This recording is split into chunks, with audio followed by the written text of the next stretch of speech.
Halo guys, welcome back di Like Me Talk. Kali ini kita bakal ngobrol sama salah satu alumni STIMIK Likmi.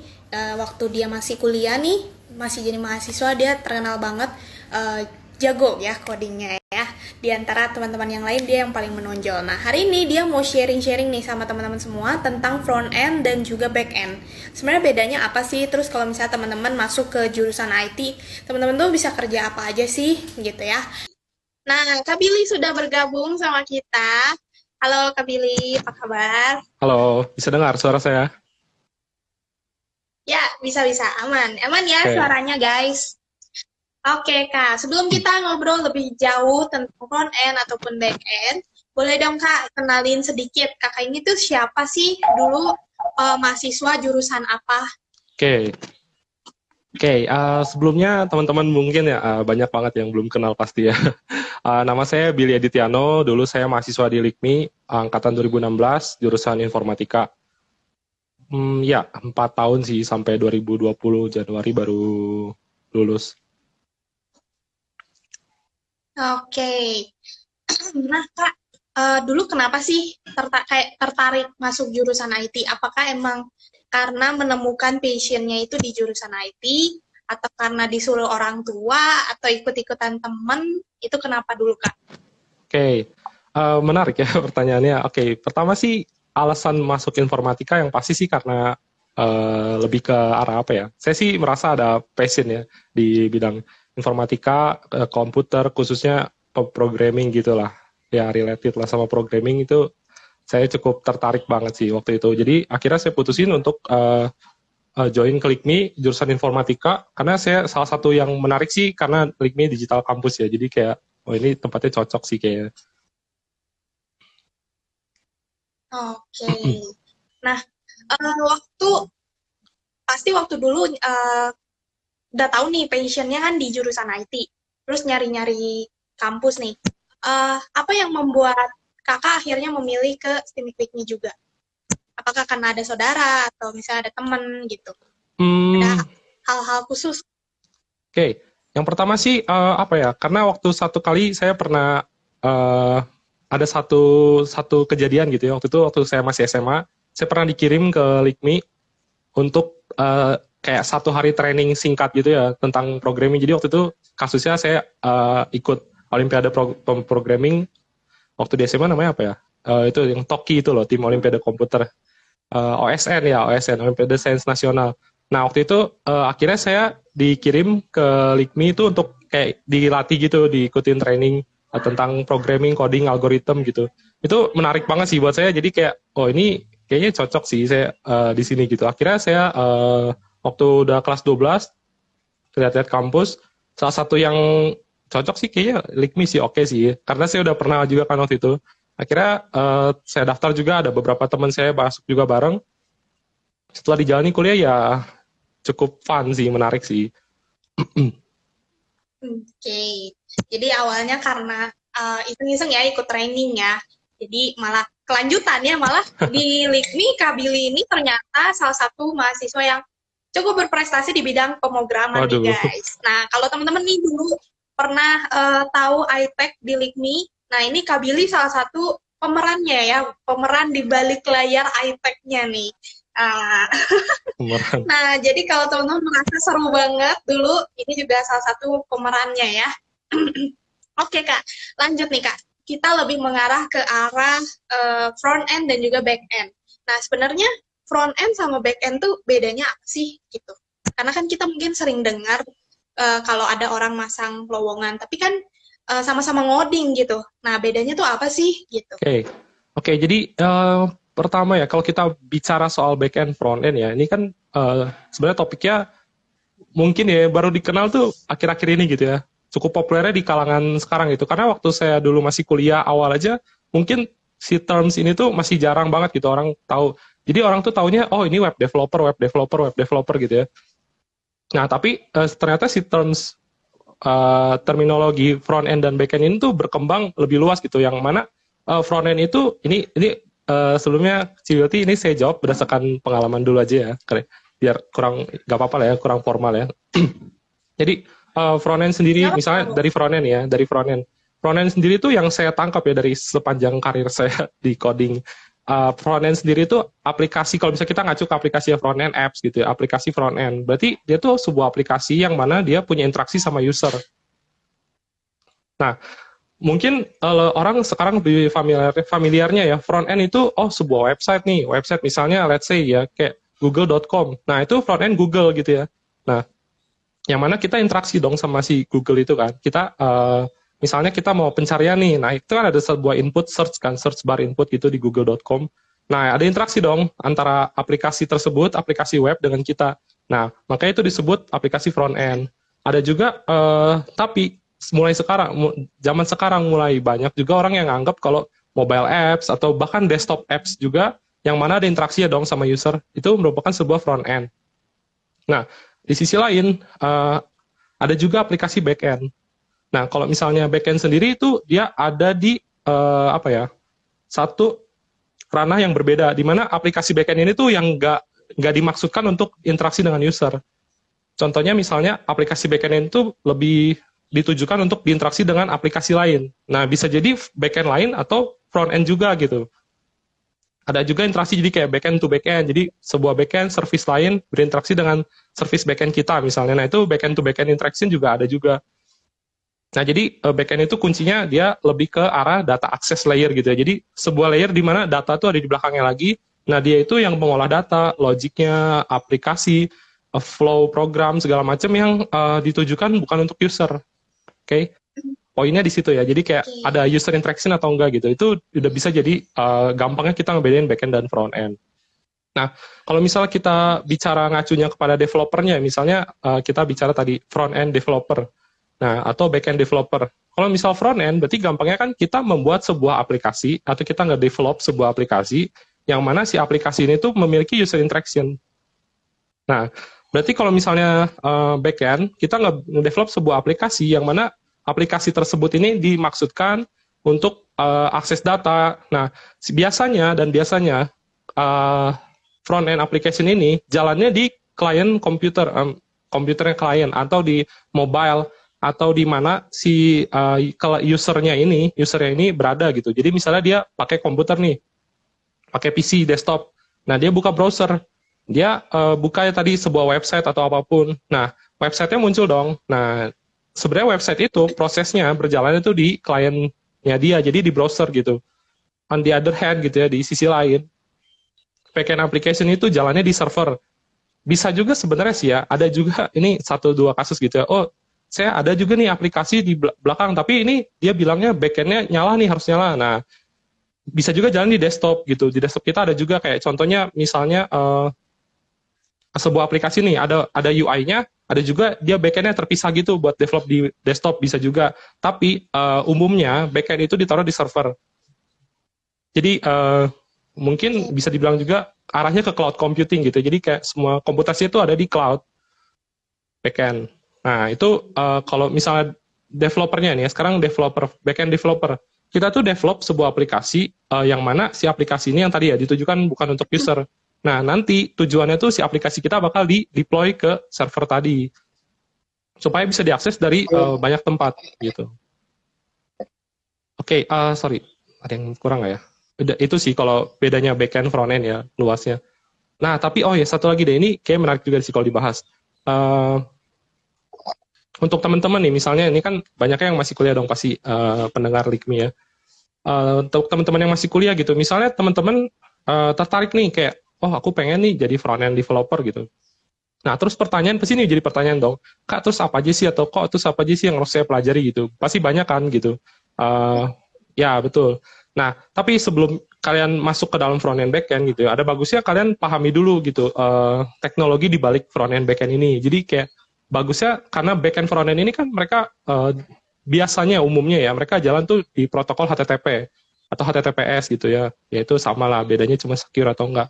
Nah kalian bagusnya tuh pelajari dulu internet itu cara kerjanya gimana ya, nggak usah dalam banget sampai ahli gimana, cuman ini basicnya aja gitu supaya kalian tahu gimana mereka tuh bertransaksi data tuh kayak gimana gitu. Nah, ada juga HTTP tadi, Hypertext Transfer Protocol. Nah, kalian pelajari HTTP itu cara kerja gimana, request response kah atau gimana. Mungkin ada juga nanti protokol yang lebih lanjutan kayak WebSocket itu buat real time communication ya kayak full duplex gitu, itu gimana, itu bagus juga untuk kalian pelajari sebelum masuk ke front end atau back end. Nah, tapi ini juga tips kalau misalnya kalian mau belajar front end, pasti sih ini back end front end sih, ini nggak mesti front end gitu. Back end front end kalian perlu, yang pasti sih kalian perlu belajar HTML. Itu basic banget sih, itu basic banget dari segala basic dunia pengembangan web sekarang gitu ya. HTML, JavaScript, CSS. Nah, nggak penting atau nggak peduli nanti kalian bakal ke back end front end. Basic itu minimal bisa lah gitu ya, lancar gitu.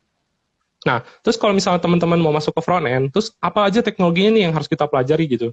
Nah, sebelum bicara ke framework, library atau apa yang bisa menunjang kita pengembangan web, ada baiknya kalian lebih fokus di layout ya, kayak bukan layout, gimana ya? Kita HTML tadi kan ada HTML, CSS, JavaScript gitu kan. Nah, kalian fokus di ngebangun aplikasi gitu, latihan banyak, lebih ke arah ngebangun web, ngebangun layout, atau kalian kalau mau ke mobile ya kalian ngebangun mobile apps gitu. Nah, di sisi lain, kalau misalnya kalian mau jadi back end, kalian pelajari apa ya? Oh ya, tadi balik lagi, kalau front end itu biasanya teknologinya seputaran itu sih, HTML, JavaScript, CSS gitu. Tapi kalau misal ke mobile mungkin ada juga bisa pakai JavaScript juga, ada yang mirip HTML juga, bisa juga kalian pakai teknologi lain kayak Java untuk ke Android atau Swift untuk ke iOS, atau mau pakai Flutter jadi sekali coding langsung 2 gitu kan, tuh bisa juga. Nah, tapi kalau misalnya ke back end tuh sebenarnya menurut saya ini lebih luas ya, luas banget sih, kayak kalian bisa hampir pakai bahasa apapun gitu, yang dia bisa support HTTP server. Nah, contohnya yang paling populer ya, mungkin banyak backend yang populer di Indonesia tuh pakai Java, pakai Go. Nah, itu populer banget untuk jadi backend gitu ya. Ada juga pakai JavaScript, bisa dimungkinkan untuk tahun-tahun sekarang karena ada teknologi namanya Node.js. Nah, itu bisa juga dimungkinkan untuk kalian jadi backend developer. Setelah itu, untuk jadi backend itu yang penting kalian bisa database. Jadi database itu kan banyak ya. Ada relational database yang populer juga itu kan ada MySQL, PostgreSQL, ada Oracle, macam-macam lah, banyak banget. Nah, itu kalian sebenarnya nggak harus pelajari semua. Kayak pick aja satu, pilih satu gitu ya. Terus kalian pahami, dalami, nanti kebutuhannya muncul sendiri kayak, oh ternyata ini mulai nggak bisa nih. Nah, baru kalian mulai masuk ke NoSQL untuk kebutuhan khusus. Misalnya struktur program saya kok nggak kayak tabular ya, jadi nggak relasional gitu, tapi lebih ke tree gitu. Nah, mungkin pakai dokumen database lebih cocok. Kalian bisa belajar MongoDB atau DynamoDB atau macam-macam gitulah. Nah, itu kalau backend tuh belajarnya lebih fokusnya ke programnya, codingnya, server, nanti database itu sih kuncinya sih kalau mau mulai masuk. Oke, jadi kalau front end lebih banyak membuat kodingan-kodingan yang adanya di depan ya Kak. Betul banget. Yang langsung berhubungan sama user. Jadi yang kalian lihat nih di aplikasi-aplikasi itu yang buat front end. Betul. Tapi kalau back end-nya tuh justru lebih kompleks ya, kayak ternyata ada database-nya, ada prosesnya, ada macam-macam ya, tadi Kak Billy juga udah sebutin. Nah, kalau misalnya kamu tertarik juga bisa banget nih belajarin hal-hal yang tadi Kak Billy juga sebut ya. Nah, tadi kan soal front end dan juga back end ya, Kak. Nah, berarti kalau misalnya kita mau jadi front end dan juga back end, pasti basicnya harus dari IT ya, Kak ya? Tuh, itu sangat menunjang sih, sangat-sangat menunjang sih. Nah, sebenarnya susah nggak sih belajar coding tuh, gitu? Apalagi kan mungkin banyak ya orang-orang yang ngerasa, sebenarnya IT tuh penting gitu ya, IT tuh banyak yang minatin gitu ya, sering dengar, tapi kayaknya terhalang sama takut untuk ngoding karena takut susah. Nah, dari Kak Billy gimana nih? Oke, ini pertanyaan menarik banget sih. Soalnya banyak yang nanya gitu ya. Sorry. Kak, ngoding tuh susah nggak sih? Atau ngoding tuh gimana sih? Kayak dia kan tulisan banget ya, pusing tuh gitu. Ini mulai dari pendapat pribadi ya. Kalau menurut saya sih di zaman sekarang apalagi ya, coding tuh nggak susah sih. Karena selain bahkan misalnya di kampus nih, kalian masuk kuliah itu tuh diajarin gitu, nggak dilepas gitu aja, kayak ya udah silakan explore atau gimana. Memang ada juga dosen yang dia ngajarin nih sedikit terus dia mancing biar kita tuh explore gitu. Nah, itu juga, itu kalau saya sih kadang lebih suka yang based on project karena kita bisa berkarya bener-bener nih. Nah, tapi mostly sih nggak akan dilepas ya, nggak mungkin sih dilepas. Jadi dosen tuh bakal ngajarin gitu kayak step by stepnya, terus dia jelasin kayak algoritma tuh apa gitu, algoritma ya, kayak step-step ngoding tuh kayak apa sih, nge-install mulai dari mana ya. Udah gitu ya, coding itu bisa kalian pelajari literally di mana aja sih, kayak di internet juga banyak gitu. Di kampus udah pasti ada, nggak mungkin nggak ada ya, karena kita kampusnya belajar coding juga kan. Nah, bahkan di kampus juga kan kalian punya temen dong, punya ada rekan satu angkatan, ada kakak tingkat. Nah, itu bisa kalian manfaatin buat tanya-tanya segala macem. Dan kunci coding tuh sebenarnya satu sih, banyak latihan sih. Jadi nggak harus kayak gimana sih, karena kita semua orang coding itu ilmunya tuh nggak kayak yang apa ya, umum matematika semua orang tahu gitu kan. Kalau coding itu kuncinya latihan aja sih. Mungkin orang kelihatannya udah takut duluan, tapi sebenarnya kuncinya latihan aja sih, nggak kayak gimana banget kok. Oke, nah tadi ngomongin tentang matematika. Harus jago matematika nggak sih Kak untuk bisa jago coding? Ini Nah, Kak Billy nih termasuk jago matematika atau enggak sih? nggak, saya nggak jago sama sekali matematika. Saya nggak Ya jago sama berarti sekali sih matematika. Oke, nah berarti statement kalau mau masuk jurusan IT, mau bisa jago ngoding, itu dipatahkan ya harus bisa matematika Ya, tuh ya. Jadi nggak harus bisa matematika. betul. Walaupun sekali lagi, walaupun matematika itu sangat menunjang banget untuk teman-teman bisa coding, itu bisa matematika bagus sih menurut saya. Tapi eh, faktanya nggak harus sih. Banyak juga orang yang jago ngoding banget, tapi matematikanya kayak untuk nyelesain apa-apa nggak bisa juga gitu. Nah, tapi coding itu sebenarnya bukan fokus ke matematikanya, tapi lebih ke problem solving. Nah, jadi kayak teman-teman ini bagusnya latihan ya, bagusnya tuh latihan fokusnya tuh untuk bisa ngoding ya, untuk pengen jadi ahli coding gitu, atau misalnya lancar ngoding gitu. Teman-teman bagusan tuh belajarnya tadi problem solving. Jadi kayak kita nyelesain masalah tuh solusinya kayak apa. Misalnya kita punya data nih, data ada 10. Nah, kita mau urutin. Itu kan istilahnya sorting ya. Kita mau sort nih, kita mau urutin. Nah, itu gimana sih cara kita nge-sorting, nyelesainnya? Itu kan ada masalah, dan kita selesain kan. Nah, problem solving itu yang penting banget sih di IT. Oke, jadi buat teman-teman nih yang tertarik di bidang IT, nggak usah ragu ya guys. Nah, BTW nih, tentang jurusan IT juga, kan berarti tadi sempat disebut juga ya, jurusan IT itu bisa ke front end dan juga bisa ke back end nantinya karirnya gitu ya. Nah, tapi menurut Kak Billy sendiri gitu, kan kalau hari ini kedengarannya tuh kayak lagi booming banget gitu. Banyak orang yang cari, banyak orang yang butuh gitu ya. Kalau di masa depan itu gimana menurut Kak Billy? Apakah masih akan dicari-cari atau gimana? Oke, jadi ini mungkin agak susah sih pertanyaannya. Kalau bicara masa depan, karena kan teknologi itu kembangnya cepat banget ya. Kita nggak tahu hari ini, misalnya nih kayak teknologi A sangat populer gitu. Bisa jadi mungkin tahun depan udah nggak relevan, bisa jadi kan.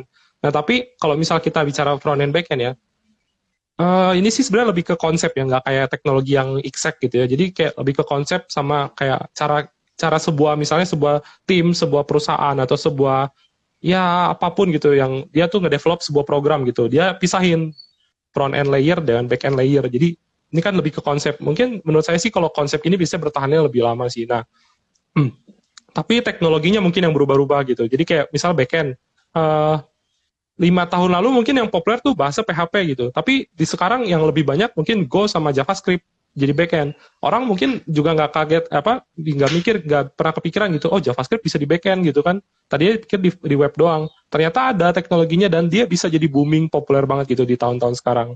Itu sih. Tapi apa ya, buat teman-teman sih tips saya juga ya. Jadi kayak kalau misal kalian ada di backend, jangan sampai buta tentang front end gitu. Kalau ada di front end jangan sampai buta tentang backend. Itu penting sih, penting banget sih. Biar kita tetap bisa ngikutin juga. Oke, nah tadi udah bicara banyak banget tentang back end, tentang front end. Nah, tapi kita belum tahu nih pengalaman Kabilinya sendiri gimana nih dari Oke. awal lulus itu pertama kali back end dulu kah atau langsung front end atau malah full stack gitu ya. Nah, terus kalau dari Kabili sendiri di hari ini gitu ya, Kabili pilihnya lebih ke back end atau ke front end? Oke, ini menarik ya kalau soal cerita pengalaman. Oke, waktu dulu masih awal-awal, sorry, belum awal sih, ya akhir-akhir kuliah gitu. Jadi waktu itu saya sambil kerja, sebelum lulus kuliah, saya sambil kerja gitu di Gliger Indonesia, Gliger Indonesia. Mungkin teman-teman ada yang tahu juga. Nah, di situ saya jadi back-end developer sih. Jadi cenderungnya sih saya ke back-end ya dibanding front-end. Nah, itu karena apa ya, saya lebih suka ke database, nggak suka user interaction lah. Saya tuh nggak suka bikin layout, nggak, lemah banget lah saya di layouting segala macam gitu sih. Oh ya, sekarang sih malah Nah, jadi full stack. Sekarang malah jadi full stack developer sih di company yang sekarang. di dua-duanya ya. Ya, walaupun tetap ya kayak segimanapun back end front end gitu ya, full stack gitu ya, tetap ada kecenderungan sih. Jadi kayak seorang itu misalnya dia full stack nih, tapi dia cenderungnya ke back end atau cenderungnya ke front end pasti ada sih. Kalau saya sendiri sih lebih cenderungnya ke back end. Oke.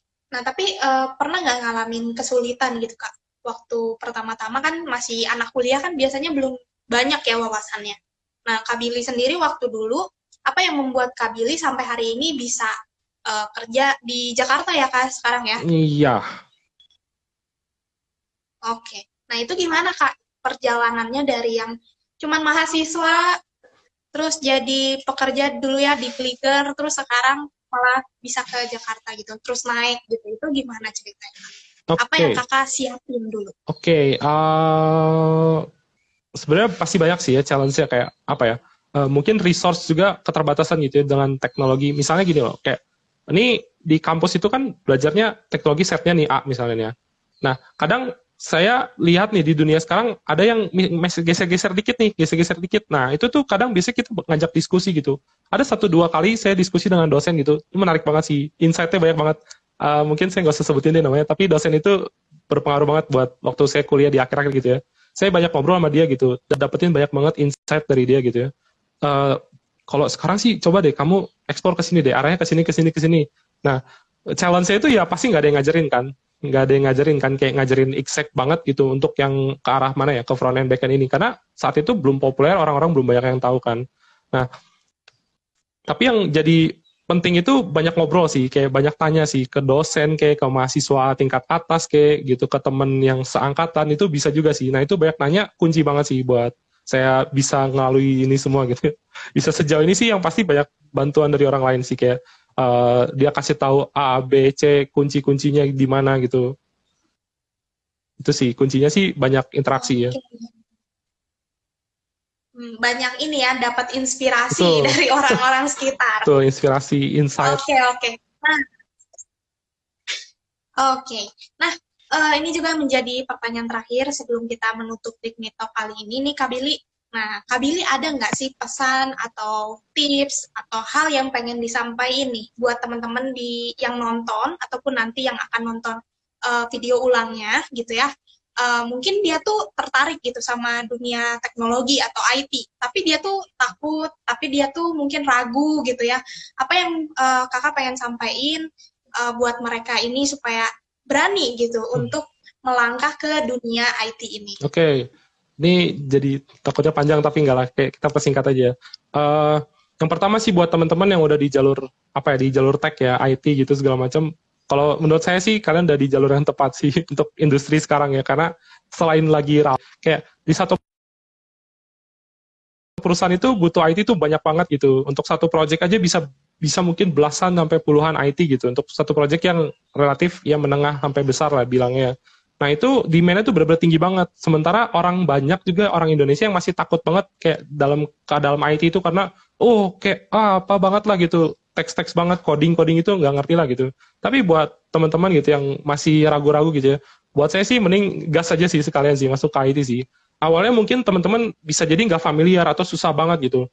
Tapi internet zaman sekarang banyak banget yang nunjang buat kuliah tuh banyak banget, bisa kita bahkan dosen temen angkatan pasti banyak juga kok yang udah jago, udah belajar duluan sih. Sebenarnya bukan soal jago sih, dia udah start duluan atau gimana. Itu kesempatan gitu buat kita tanya, buat kita ajak diskusi, kita explore, baca buku penting juga sih. Buku mungkin kurang populer di zaman sekarang, e-book lah ya, sama juga buku. Tapi itu menurut saya sih untuk kayak start itu buku tuh bagus banget sih, kayak karena dia dari nol sampai banyak banget gitu ilmunya yang bisa didapat sih dari buku juga.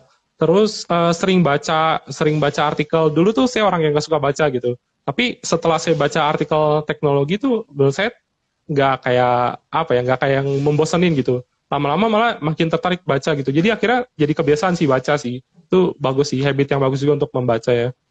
Sama ya tadi balik lagi sini penekanan lah, banyak ngobrol sih sama orang, banyak tanya, banyak interaksi. Jangan malu nanya, jangan pernah malu nanya. Gak apa-apa gitu. Kelihatan kita kayak orang gak bisa, gak apa-apa. Itu justru kita lagi proses banget, itu yang paling bagus sih, banyak nanya sih. Betul, betul, betul banget. Oke deh, keren banget hari ini bisa ngobrol-ngobrol sama Kak Billy. Seru banget, banyak belajar juga tentang perkodingan, per IT-an gitu ya guys. Nah, buat teman-teman yang tertarik ke dunia IT, jangan takut ya, karena di LIKMI juga salah satu tempat ya yang bisa kamu explore supaya kamu bisa belajar coding, belajar tentang IT, tentang teknologi gitu ya guys. Nah, oke deh. Nah, buat teman-teman yang udah pertanyaan hari ini, thank you. Nanti ada panitia kita yang bakal pilih di antara kalian untuk mendapatkan giveaway-nya berupa OVO, Shopee, ataupun GoPay ya, seperti biasa. Oke, terima kasih Kak Billy udah ngasih tipsnya, ngasih pengalamannya buat teman-teman semua ini. Terima kasih, semoga sukses terus selalu ya buat teman-teman semua juga. Thank you ya yang udah nonton. Kita ketemu lagi di LIKMI Talk selanjutnya. Stay connect. Happy weekend guys.